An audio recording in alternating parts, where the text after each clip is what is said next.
Have you ever wondered how close you've come to danger without even realizing it? At Shivering Vault, we take you there, one story at a time. But before you drift off, consider liking this video and commenting where you're watching from. Now, let's dive into these chilling stories.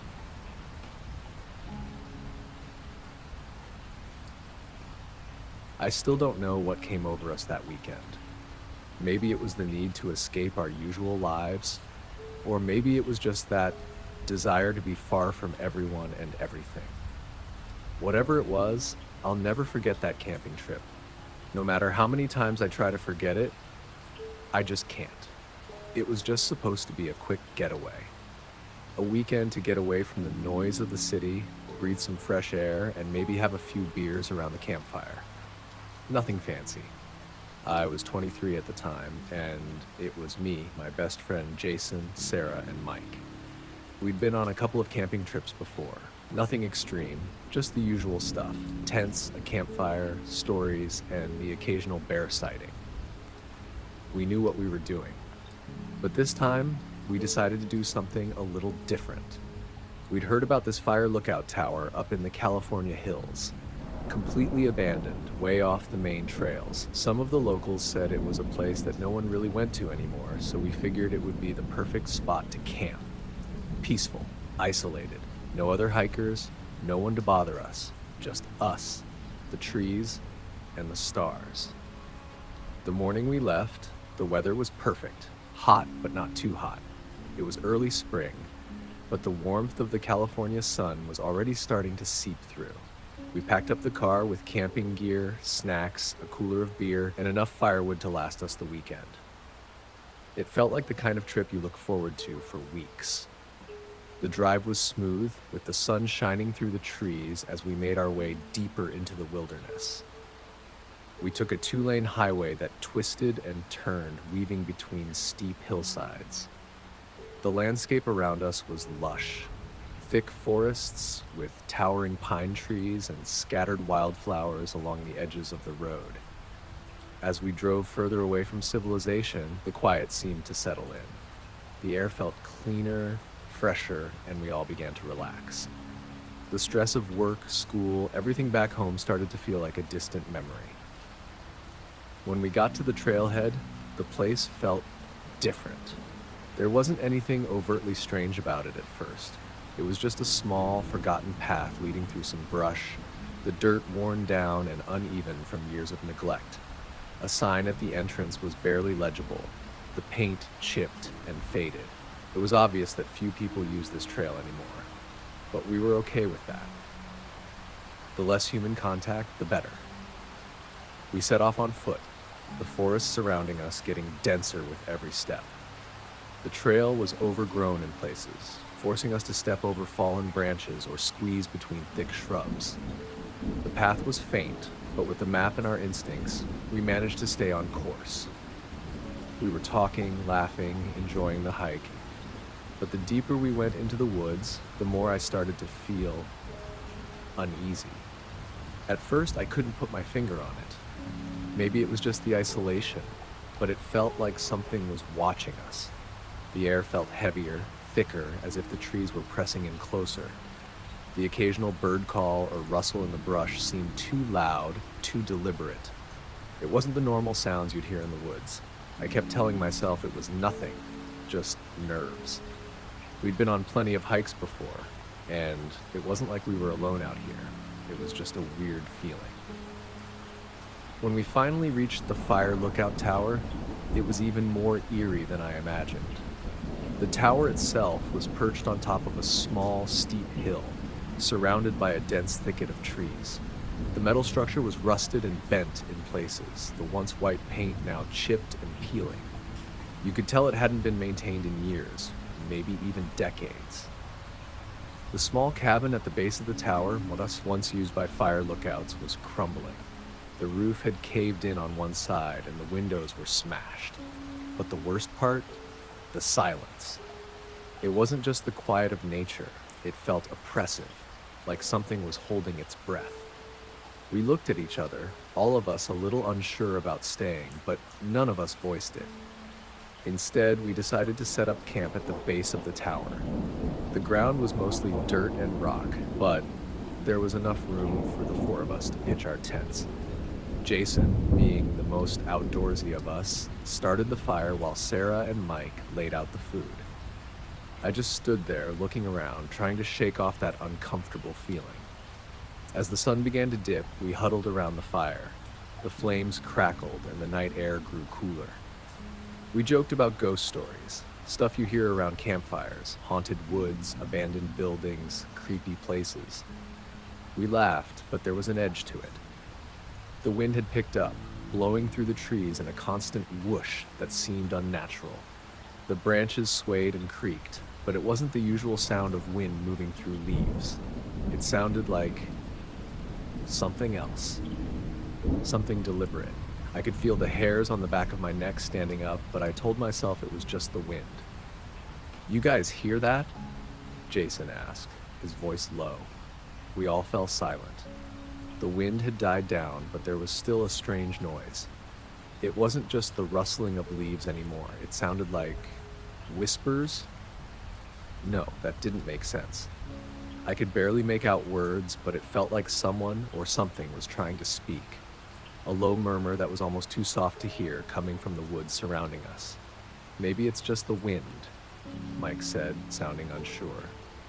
He looked nervously into the trees, his eyes scanning the dark silhouettes of the branches.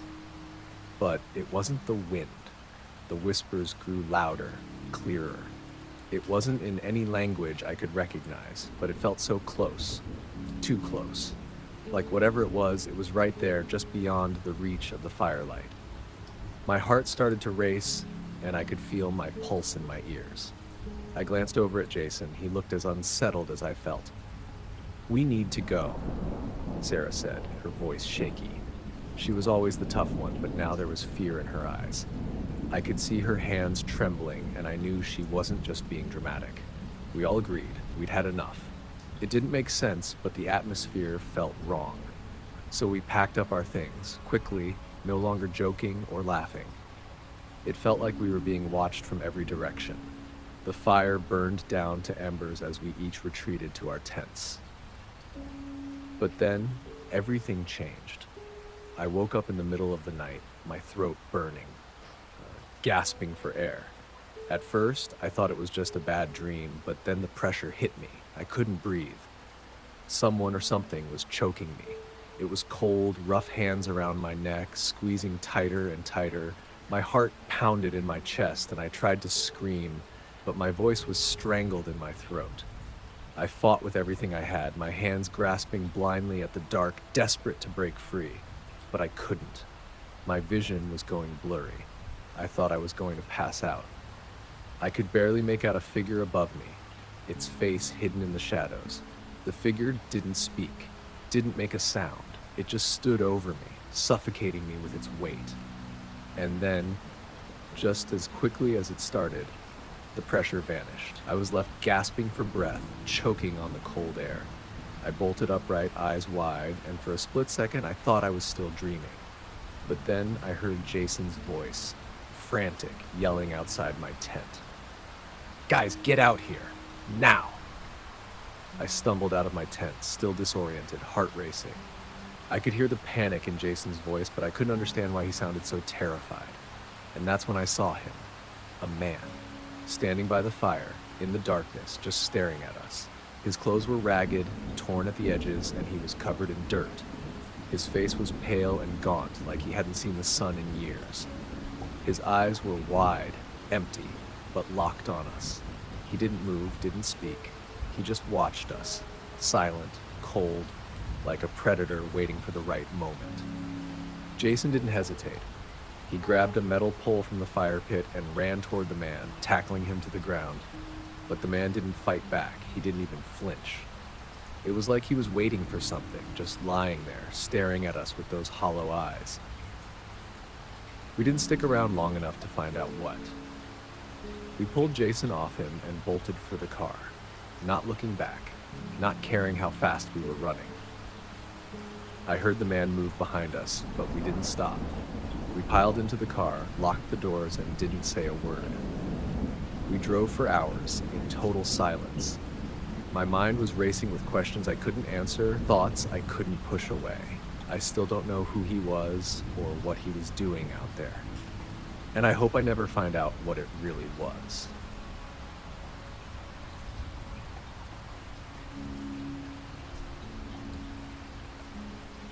I didn't expect my weekend camping trip to end the way it did.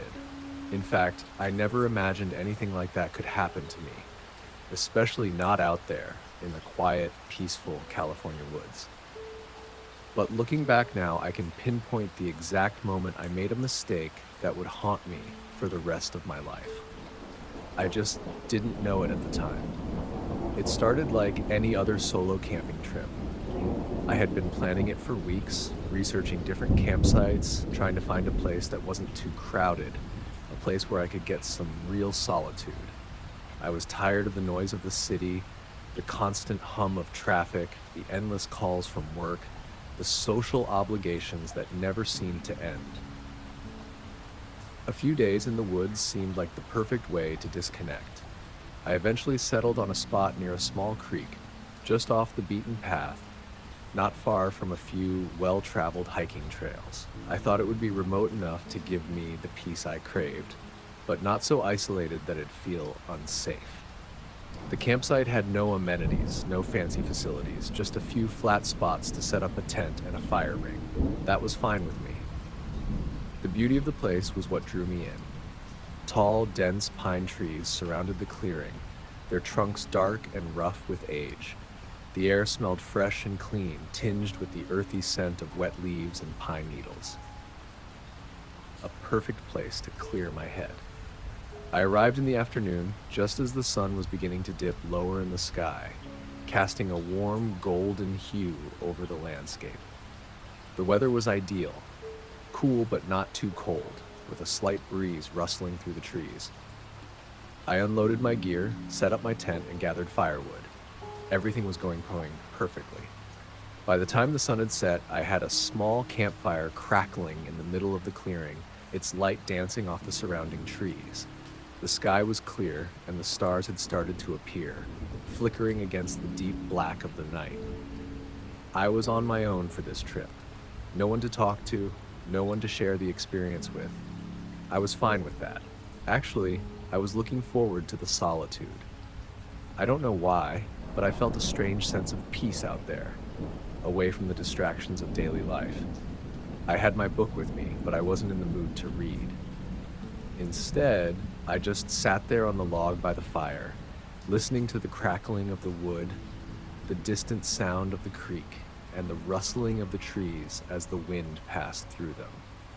That's when I realized I was running low on firewood. The small pile I'd gathered earlier was nearly gone, and the fire was starting to sputter. I could tell it wouldn't last much longer, and I didn't want to sit in the dark, shivering in the cold.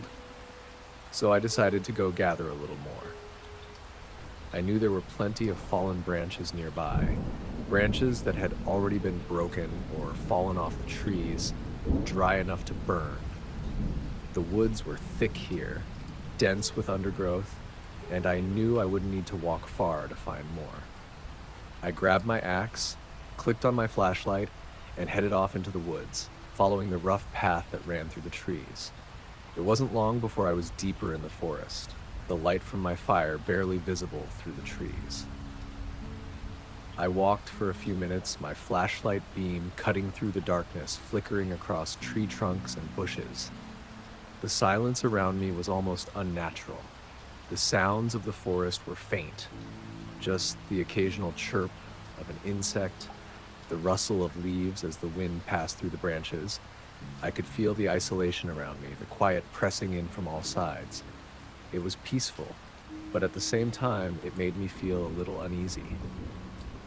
I found some fallen branches in a small clearing and started to gather them, piling them up in my arms. The wood was dry and it snapped easily when I broke it into smaller pieces. I didn't think much of it at the time, but I did notice how the darkness seemed to close in around me as I worked.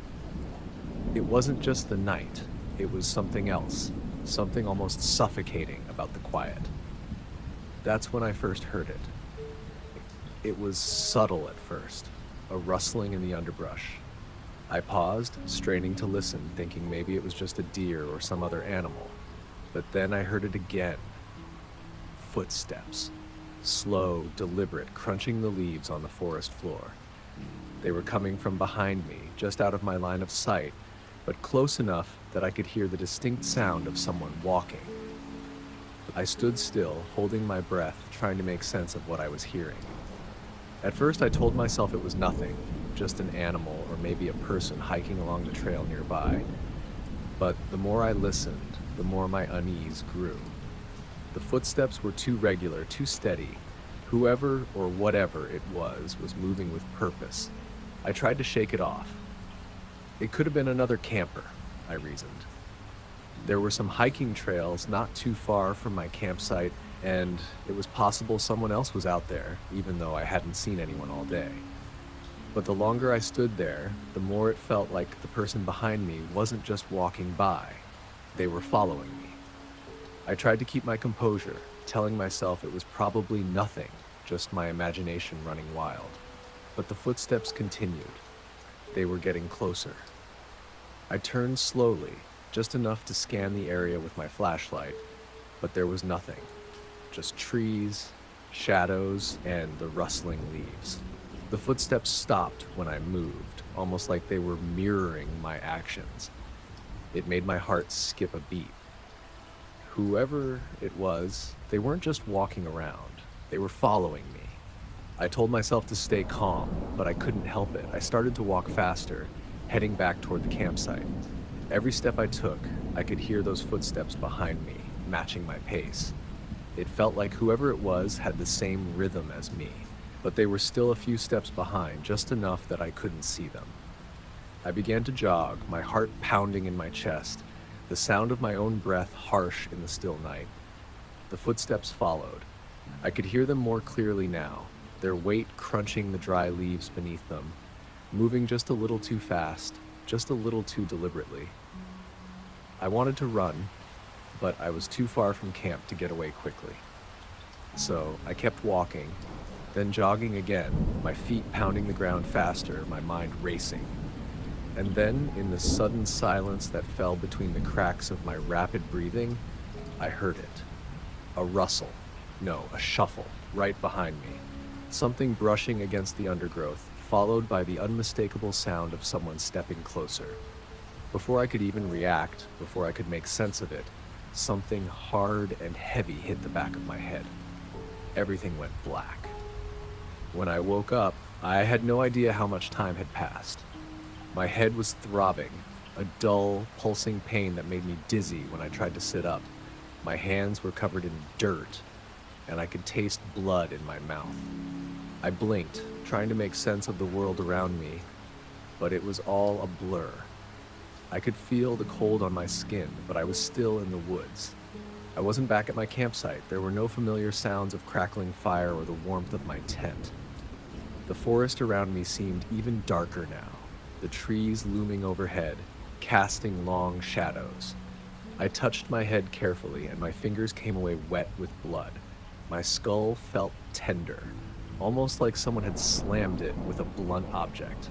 My flashlight, my only source of light, was gone, and the weight of the silence pressed down on me. I managed to stand, my legs shaking, and stumbled toward where I thought my campsite was. But the darkness was so thick, and my head felt like it was spinning. I couldn't make sense of anything. I tried to walk faster, but the ground felt uneven beneath me, and my footing was off. It wasn't until I reached the clearing that I realized my gear was missing. My wallet, my axe, my phone, gone. Not even my bag was where I'd left it. I searched the area frantically, my heart pounding, but it was like whoever had attacked me had taken everything. I don't know how long I wandered through the woods, but when I finally made it to my car, I was barely holding it together. My head was still spinning, my hands shaking. I drove straight to the nearest town and went to the police. They told me what had happened. There had been other robberies in the area. Other campers and hikers who had been attacked just like I had. A group of criminals was targeting people who were alone in the woods, and they knew exactly how to use the terrain to their advantage. They hit quickly, leaving their victims disoriented, taking whatever they could find, then disappearing into the woods again where no one could trace them. The worst part? They hadn't been caught. The police had no leads. I still think about that night, about the footsteps that followed me, about the feeling of being watched. And now, every time I go anywhere, especially when I'm alone, I wonder if I'm being followed again. It's a paranoia I can't shake. I can't forget the feeling of someone or something moving just behind me, waiting.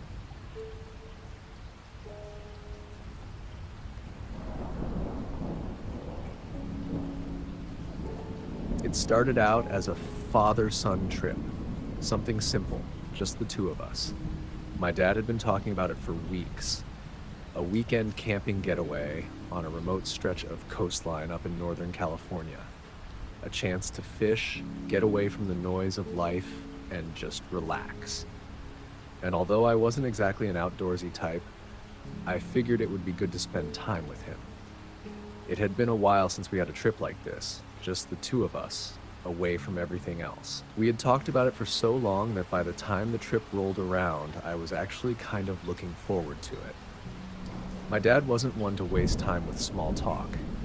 He always preferred the simplicity of being out in nature, away from the buzz of phones and the chaos of the city. I think he liked the way the outdoors made him feel small in a good way. It gave him perspective. The place he chose was way off the beaten path, a stretch of coastline so far removed from civilization that the GPS didn't even have it marked.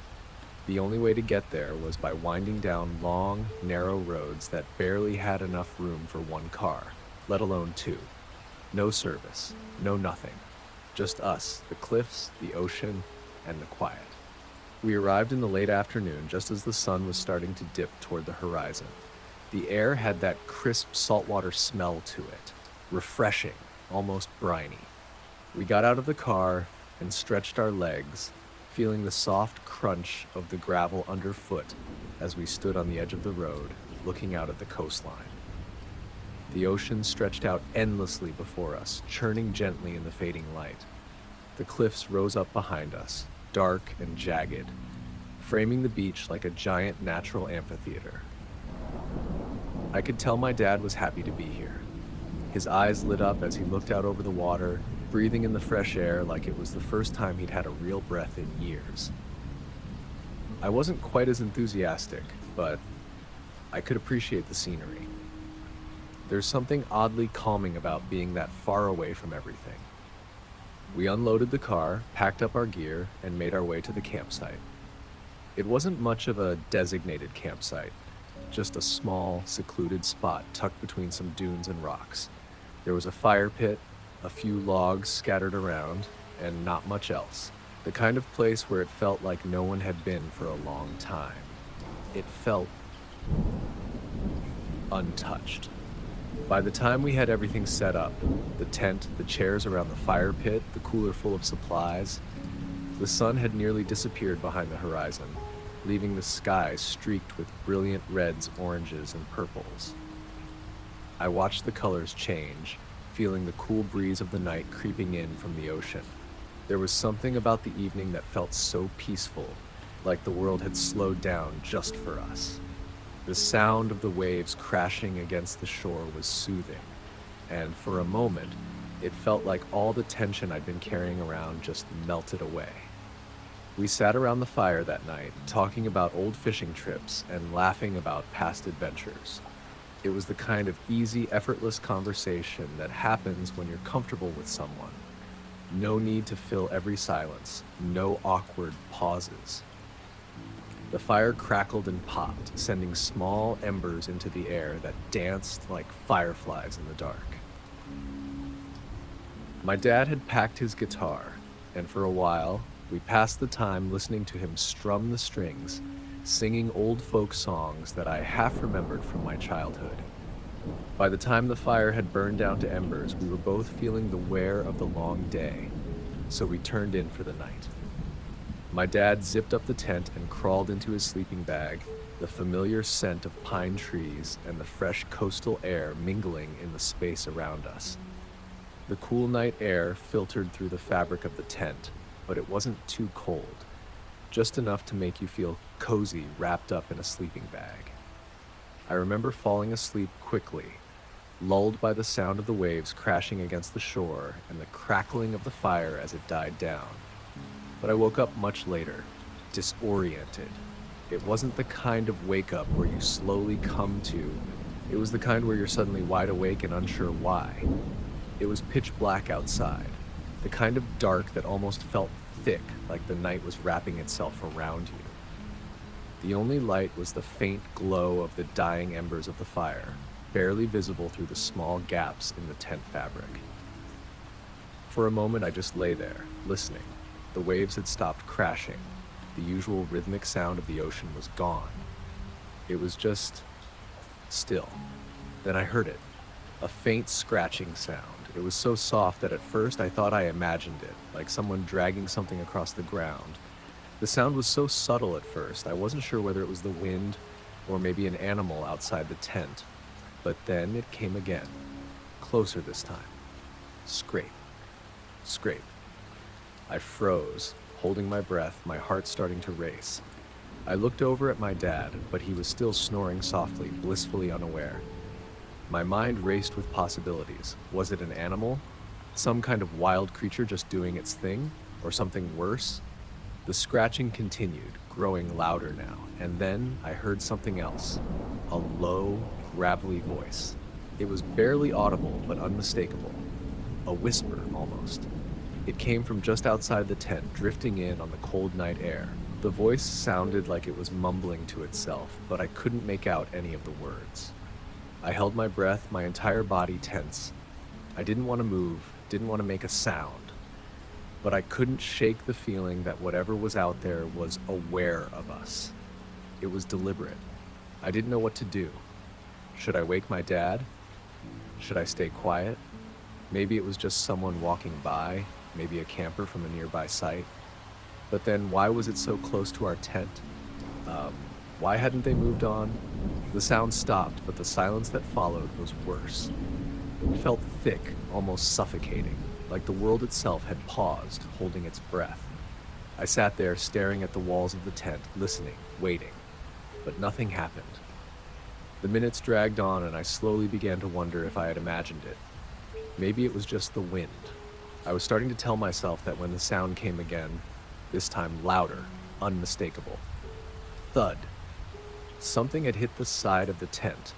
Not just a gentle brush, but a forceful knock, as though someone had thrown something against it.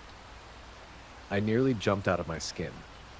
My dad stirred beside me, muttering something in his sleep, but didn't wake up. I couldn't just lay there anymore. My mind was screaming at me to get up, to do something. I grabbed my flashlight and flicked it on, the beam of light cutting through the darkness. I wanted to shine it out the window, but I didn't. I couldn't bring myself to. The feeling that we weren't alone, that something was right outside, was growing stronger. For what felt like an eternity, nothing else happened. The air was dead quiet again, save for the soft rustling of the tent in the breeze. My pulse slowed, but it didn't feel any safer. I don't know how long I lay there, waiting, listening, my flashlight in my hand, but eventually I fell asleep, though it was a restless, fitful sleep.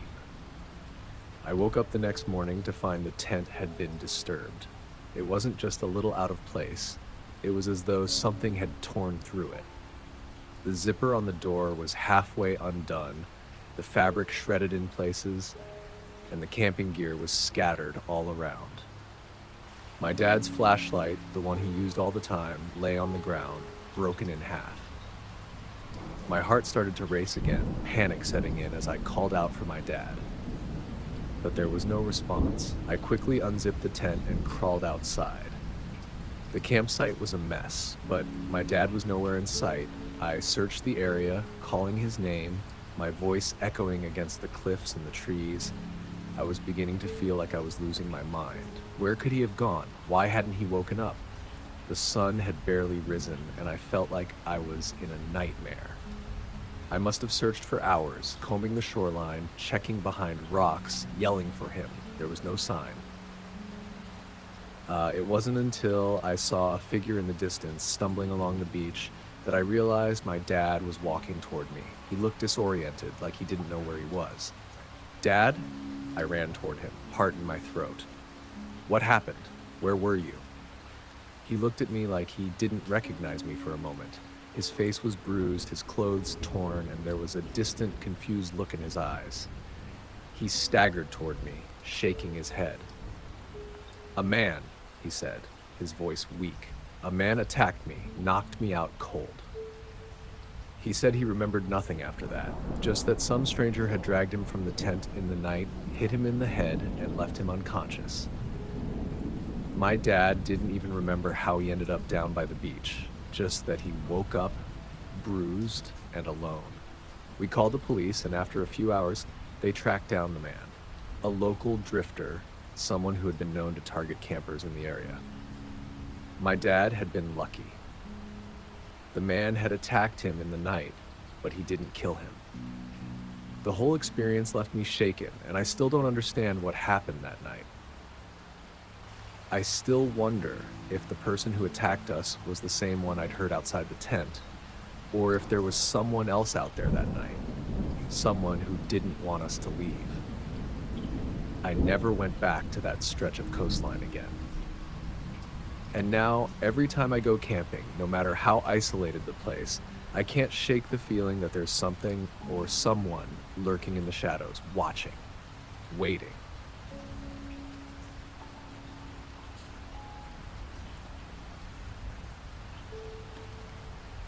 I've always been the kind of guy who enjoys the quiet. Growing up in a small town, I spent more time outdoors than inside. Camping wasn't just a hobby, it was a tradition. So when I started dating Emily, I thought it'd be great to share that with her. She's not exactly the roughing it type, but she liked the idea of being out in nature, especially if it meant escaping the hustle and bustle of city life. So when we had the weekend free, we decided to go camping just outside of Yosemite. It's a beautiful spot, serene, peaceful, the kind of place you go to escape. We arrived just before sunset and everything seemed perfect. The trees here are enormous, towering overhead like ancient guardians of the forest. The air was thick with the scent of pine and damp earth, and the ground was soft beneath our boots, covered in layers of fallen needles. We found a spot for our camp near a small clearing where the fire pit was already set up. It was far enough from the trail that we wouldn't get too many hikers passing by, but close enough that we could easily pack up if the weather turned. Emily was excited but also a bit nervous. It was her first time camping in a place this remote. But I reassured her there was no reason to worry. The first few hours were typical, setting up the tent, gathering firewood, and making our little home in the woods. We worked in silence mostly, but there was an unspoken comfort in it. It was cold, but not unbearable. The sun dipped lower in the sky, and the forest around us became more alive. We could hear the chirp of crickets in the distance, the occasional rustling of leaves as small animals scurried through the underbrush. We ate dinner, simple stuff, hot dogs roasted over the fire and some chips, and just let the calm of the night settle around us. Emily brought out a bottle of wine, and we poured some into our camping mugs. The fire flickered and popped, casting long shadows on the trees. There's something about a campfire that makes the world feel smaller, more intimate. By the time we finished eating, the sun had fully set, and the stars were out in full force. It was one of those nights where the sky felt endless, and the stars were so bright you almost felt like you could reach up and touch them. We laid out our blankets on the ground, stretched out on our backs, and just stared at the heavens. It felt like we were the only two people in the world, just lost in the vastness of the sky. "Look at that one," Emily said, pointing to a cluster of stars. "That's Orion, right?" I nodded. "Yeah, you can see the belt, and over there, there's the Big Dipper." We talked for a while about constellations, about how we always saw different things when we looked at the stars. Emily had an easy, calming way about her, and her voice was soft in the stillness of the night. There was no rush, the kind of night you want to hold on to forever. But then, just as I was starting to relax, I noticed something in the corner of my eye. A small, flickering light moving through the trees. I wasn't sure at first if I'd imagined it, but I glanced again, and there it was. A light. Bright. Like a flashlight, moving between the trees. At first I thought maybe it was another camper. People do tend to wander through these woods, especially when the weather is nice, and sometimes they'll take late-night walks to look at the stars or check the trail. But something about the way the light moved felt wrong. It wasn't steady like someone walking. It flickered, almost as if it was being waved around, or like the person holding it didn't want to be seen. "Do you see that?" I asked, sitting up a little. Emily turned her head, squinting. "Yeah, what is it?" "I don't know," I said, my eyes narrowing. "It's too far for it to be a flashlight from a nearby campsite, right? And they're moving a bit erratically." We both sat up fully now, focusing on the light. It was faint, but it wasn't going away. It seemed to be heading toward us, weaving in and out of the trees. "I'm sure it's nothing," Emily said, trying to sound confident, but her voice had a slight tremor. "It's probably just someone walking along the trail." "Yeah, probably," I said, but I wasn't so sure. I watched the light move for another few seconds, but then it stopped. Just dead still. For a long time, there was nothing. I had this weird gut feeling that something wasn't right. I tried to brush it off. We were in the middle of a forest. There were probably other campers nearby. Still, that feeling in the pit of my stomach wouldn't go away. I leaned forward, staring into the trees. "What if it's someone else in trouble?" Emily asked, her voice rising slightly with concern. "I mean, what if they need help?" I shook my head. "No one would be out here this late unless they knew what they were doing. Let's not worry." But Emily didn't seem convinced. "Maybe we should go check." I shook my head again, but I wasn't so sure. "No, let's just stay here. If someone needs help, they'll call out. We'll be fine." And for a minute, it seemed like we were just going to forget about it. But then, the light turned back on. And it was closer now, much closer. I felt my stomach drop. That's way too close," I muttered. I could feel my pulse quicken. Emily seemed to sense the shift in the air. She gripped my arm, her nails digging into my skin. "Jake, I don't like this. That's not normal." I agreed with her. Whoever was out there was no longer just passing through. They were creeping closer, sneaking between the trees, as if they were trying to avoid being seen. And then it stopped again. But this time, there was no light, no movement, just silence. For a second, I thought maybe they were gone. But before I could relax, I heard it. Footsteps. Heavy, hurried footsteps, like someone was walking too quickly, trying to get through the woods without being noticed, but failing. The sounds of their feet crunching over the dry leaves and twigs echoed loudly in the stillness. It wasn't the kind of soft, deliberate steps you'd expect from someone trying to stay hidden. It was too fast, too rushed, and there was no mistaking it. These steps were coming straight for us. "Emily," I whispered, my voice tight. "Do you hear that?" She nodded, her face pale. "Yes." My mind raced. My heart thudded in my chest. This wasn't some hiker or camper taking a late-night stroll. This was something on the move, and they were heading right toward us. I could hear the crunching of the leaves, each step getting louder, more insistent. "Jake, we need to go. Now!" Emily said, her voice trembling. I didn't argue. There was no time for that. My legs were already moving, pulling her toward the car before I even realized what was happening. I could hear the footsteps behind us, gaining ground. Whoever, or whatever, was out there wasn't trying to be quiet anymore. They were coming for us. We reached the clearing where the car was parked, and I fumbled for the keys. My hands were slick with sweat. I couldn't stop glancing over my shoulder. The footsteps were getting closer, and I knew we had to move fast. We jumped into the car, and I slammed the door shut behind us, locking it instinctively. I didn't look back. I just threw the car into gear and pressed the gas pedal down, my eyes darting to the rearview mirror, half expecting to see something, rushing toward us. The road ahead was dark, the headlights illuminating only a few feet of the winding dirt path, but the rest of the world was pitch black, swallowed up by the night. Emily's hands were shaking as she held onto the seat. Her face was pale, her lips pressed together, but she didn't say anything. The only sound was the hum of the engine and the tires kicking up dust as we sped away. And in the distance, I could have sworn I heard more footsteps, but they faded, swallowed by the night. We didn't stop until we reached the nearest town, far away from the forest. Only then did I let out a breath I didn't realize I'd been holding. We stayed silent for a long time, just trying to process what had happened. I tried to tell myself it was just a coincidence, that we had overreacted. But deep down, I knew something wasn't right. We'll never know who or what that flashlight belonged to. But after that night, I won't set foot in those woods again. Not at night. Not ever.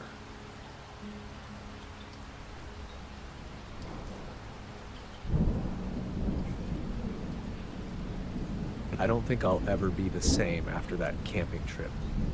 It was supposed to be a peaceful weekend, just me and my cousin, escaping the noise of life for a few days in the wilds of California. Neither of us had ever camped in a place quite like that, but we didn't think much of it at the time. The mountains had always felt peaceful in our minds, even in their isolation. But that weekend, everything changed. The trip started like any other. We left early on Friday morning, hoping to get to the spot before the sun started setting. The drive out there was long, winding through small towns and empty stretches of road that seemed to go on forever. The air was fresh, and the view of the mountains rising up in the distance was breathtaking. I remember thinking it looked like something out of a postcard. The kind of place where you could disappear for a while and just forget about everything. It seemed like the perfect getaway. We had done our research on the place, but honestly, we didn't think it would be anything too extraordinary. It was a relatively unknown camping spot, deep in the heart of a wooded area, far from the typical hiking trails or tourist destinations. There were no crowds, no noise, just miles of untouched nature, or so it seemed. When we arrived, we parked the car and took a moment to stretch our legs. The place was more remote than I imagined.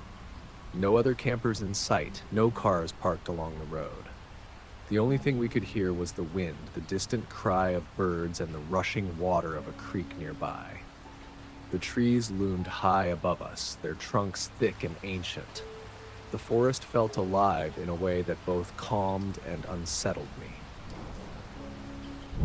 We set up camp by the creek, taking our time with the tent. The sun was still high, and we joked about how we'd probably get bored by the second day, but we figured we'd make the most of it. By the time we finished setting everything up, we were both eager to just relax. We built a small fire and made some sandwiches for dinner. The fire crackled and popped, sending sparks into the night air, and we sat in comfortable silence, staring into the flames. It was peaceful, too peaceful. The kind of silence that makes you hyper-aware of every little sound around you. The air had a strange stillness to it, as though everything was holding its breath. The first night passed without much incident. We lay in our sleeping bags, the fire now nothing but a faint glow in the distance, and talked about everything and nothing. But I kept feeling that nagging sense that something was wrong. I chalked it up to being out in the woods. After all, I'd never been this far out before, and my mind was probably playing tricks on me. But then, the next morning, things took a turn. I woke up before my cousin, the sky still dark, but lightening ever so slightly. The sound of a bird somewhere in the distance was the only thing breaking the silence. As I lay there in the tent, I heard it. Footsteps, soft but deliberate. At first, I thought it was just the wind, or maybe an animal moving through the brush. But then it stopped. The silence stretched on longer than usual, and I felt my heart start to race.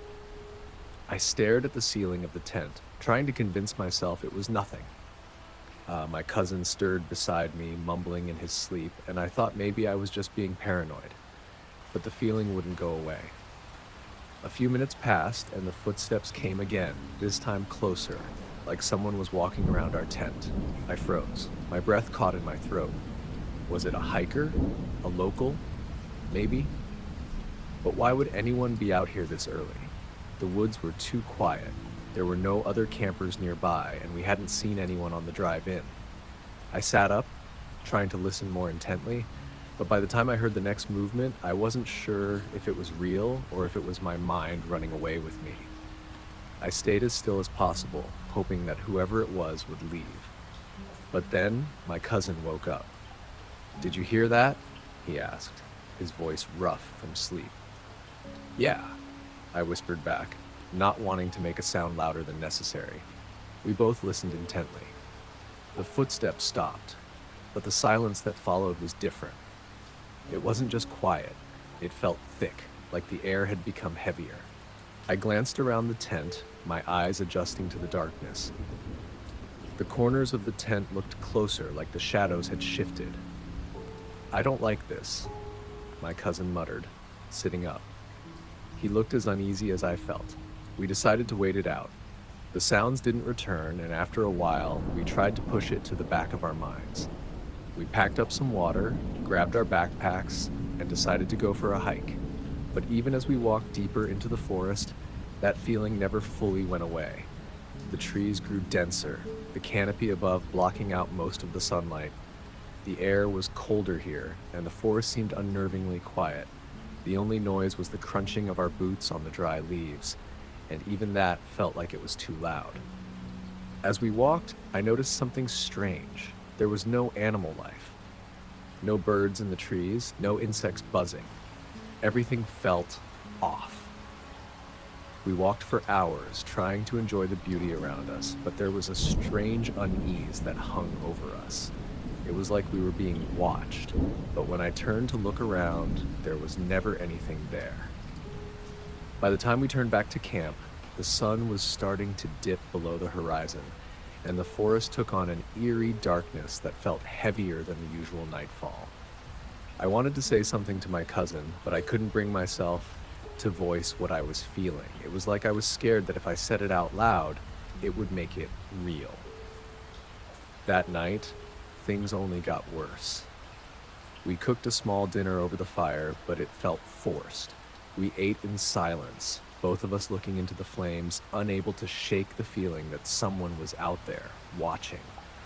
By the time we decided to turn in for the night, I couldn't shake the growing dread in my stomach. The fire crackled out as we zipped up the tent and climbed into our sleeping bags. The world outside seemed to swallow us up, leaving nothing but the thin fabric of the tent separating us from the vast darkness. And then, the rocks started. It was soft at first, like little pebbles being dropped onto the tent. I tried to ignore it, but the sound grew louder, and then faster. Thunk, thunk, thunk. I could hear them hitting the fabric, each one harder than the last. I held my breath, hoping that it was just the wind, but it wasn't. The rocks were being thrown deliberately. I sat up, my heart hammering in my chest, and whispered to my cousin, "Do you hear that?" "Yeah," he replied, his voice tight with fear. "What the hell is that?" Suddenly the tent shook, and I heard the unmistakable sound of something or someone pounding against the side of it. There was no way it was an animal. It was too heavy, too deliberate. Before I could react, the fabric of the tent near my foot ripped violently, and a cold, rough hand shot through the hole, grabbing my leg. I screamed. I tried to kick, but the grip tightened, pulling me closer to the hole. My heart raced as I scrambled, panicking, kicking wildly in the dark. I could feel the sharp nails of the hand as it pulled harder, dragging me toward the hole. "Get off me!" I screamed again, kicking as hard as I could. I heard my cousin shout something, but I couldn't focus on that. I was too terrified. I managed to kick the hand free, and the moment it loosened its grip, we both scrambled out of the tent, stumbling into the darkness without a second thought. We ran through the forest, not caring about the branches scratching our faces or the rocks we tripped over. The only thing that mattered was putting distance between us and whatever had just grabbed me. We didn't stop running until we hit a dirt road, and that's when we saw headlights. A car came down the road, and we waved frantically. The driver stopped. We climbed into the car, both of us silent, too scared to speak. We didn't even care where we were going, as long as it was away from that forest. We didn't speak much after that. The adrenaline had worn off, and the gravity of what happened started to sink in. What in the hell had been out there? The truth came out a few days later when we learned that a local man had been causing trouble for campers for weeks. He'd been hiding in the woods, harassing people, and he was known for getting violent when he was threatened or caught. Apparently, he'd been stalking campers for years, but no one had been able to catch him until he made a mistake. I didn't want to know any more details. The thought of what could have happened if we hadn't gotten away, if he'd gotten his hands on us, was enough to keep me up at night. I'll never go back to that place. That weekend taught me that sometimes the quietest, most beautiful places can hide the darkest things. You think you're safe out in nature, but you never really know who or what is watching from the shadows. I'll never forget the feeling of that hand on my leg, cold and unyielding, as it dragged me toward the darkness. The kind of fear that stays with you long after you escape. I don't think I'll ever feel safe in the woods again.